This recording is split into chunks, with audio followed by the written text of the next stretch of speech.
What's up, everybody? It's book review time, and this one is Rocket Fuel, which was an awesome book. It is part of the EOS system, otherwise known as Entrepreneurial Operating System. And I want to read briefly what that is about, just so I don't get it wrong. EOS is a complete toolkit with practical tools to help leadership teams improve, gain traction, and grow their companies. I'm not going to talk a ton about that in this review, but it is relevant. And I did read the book Traction, which is also part of the EOS system. This really goes in depth into what EOS is. And as you can tell by my post-it notes, it was a good one. And I'll recommend that and do a book review on that one pretty soon as well. So I thought that Rocket Fuel was a good first step because it covers a little bit and a lot of bit of EOS, but at a very high level without going into depth and without confusing anybody. But Rocket Fuel may or may not be what you expect. Just from the title, you might think, well, oh, awesome. I'm going to have some ideas and some strategies on how to put rocket fuel on my business to get it to grow. In some cases, that is the case, but they don't ever explicitly say that, which is what caught me off guard a little bit. So the tagline of this book says, one essential combination that will get you more of what you want from your business. So think about that for a moment. What is more of what you want?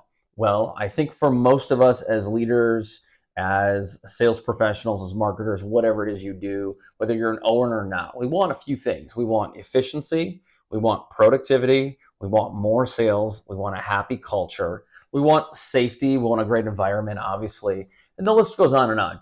And yes, all of this will be covered. But there's really one point here that this book distills down to. And within Rocket Fuel, it really helps the person reading to identify, and you'll know pretty quickly, if you are one of two people. Are you the visionary or are you the integrator? And I want to read you a few things that'll help you understand who is which person and what are some strengths and challenges that go wrong along with being one of those two people. So I will say this, it's very hard to change who you are, and you don't necessarily have to change who you are. But we all need the self-awareness to understand, what are we, a visionary or are we an integrator? So it's pretty obvious. It was very quick to know I was a visionary person. And we'll read off some of the strengths. So what is a visionary? By definition, in business, a strategic thinker that formulates the vision for where the company is going in the long term. Pretty obvious, right? So the strengths of a visionary are extremely passionate. You love your products, services, or your customers. An idea generator. I've considered myself for a long time an idea factory. It's both a blessing and a curse, trust me. Also, you're a big picture thinker. Now, you might be going through this and you might say already, Chris, I'm the first two, but I'm not this one. That's okay. You may not check the boxes on all of these, but it's likely if you're more or not, you're going to lean one way or the other. And for the record, there could be a few people who lie somewhere kind of in between, although that is highly unlikely. So you're a big picture thinker. You're great at maintaining external relationships, closing big deals, or solving big issues. Interesting. You see the future. You embody the vision for new offers, products, or services.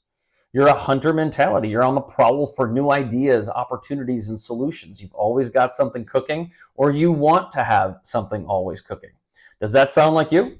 Now, here are some of the challenges associated with a visionary. And if you're anything like me, this definitely rings true. Staying focused. And again, this doesn't mean ADD or ADHD, but you get bored quickly. And as soon as you've got something cooking, you're ready for the next thing. Also, too many ideas. Again, that's a blessing and a curse. It's really important to hone in on what's important and what's not, or when to shelve something for another time. Also, you're possibly going to give the organization whiplash. So you just execute on your ideas sometimes too quickly. And again, that could be a positive, but can also be a big negative because not everyone's going to move at the same cadence as you are.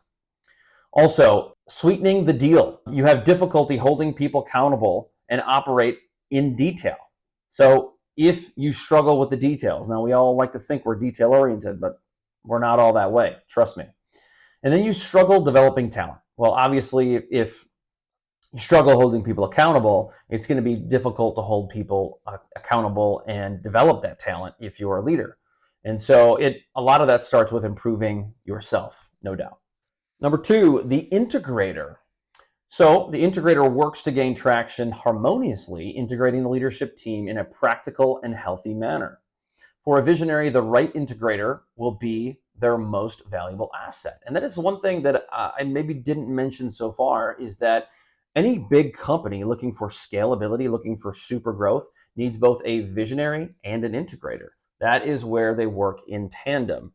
And the book covers that in detail. Strengths of an integrator are running the day to day.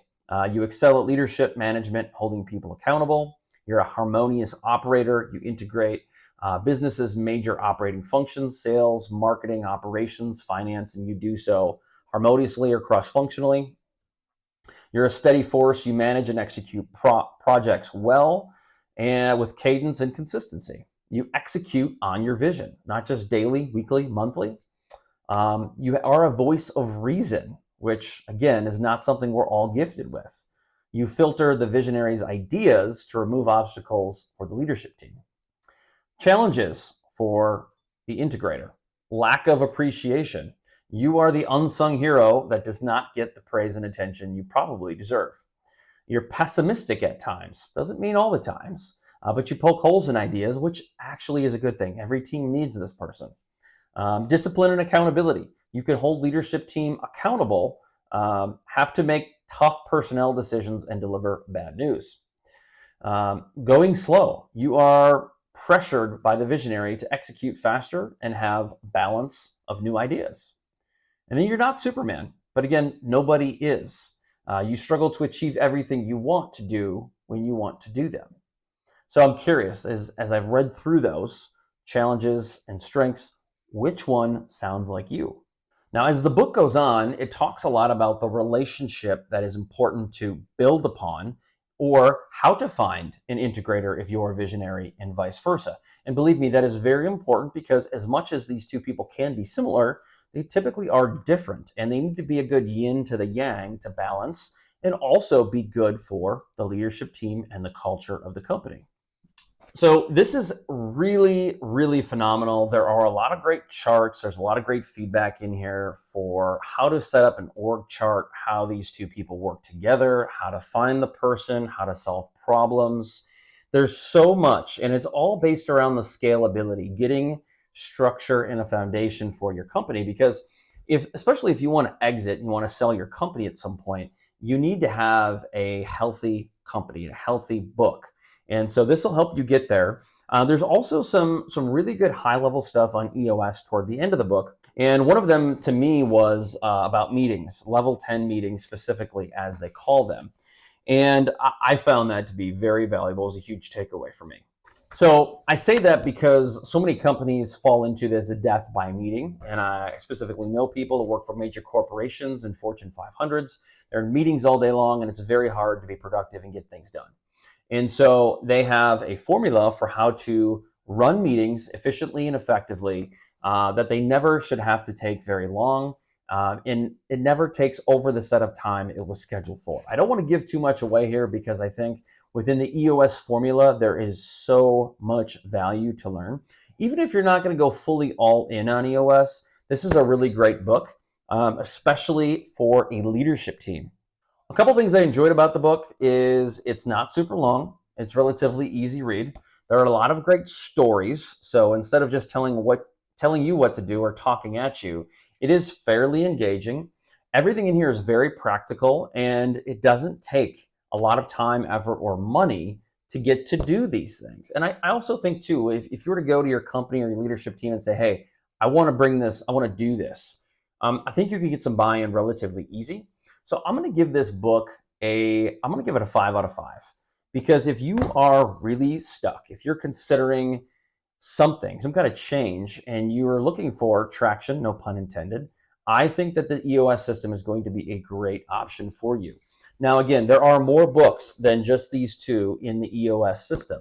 Now, there are EOS implementers. Those are professionals that work for EOS that'll help you basically create an EOS system and implement into your business. Now, feel free to check that out if you're interested, but these are phenomenal books. And if you follow the Hustle Nation podcast, we are going to have one of the co-authors of this book on our podcast coming up very shortly. So thanks so much for listening.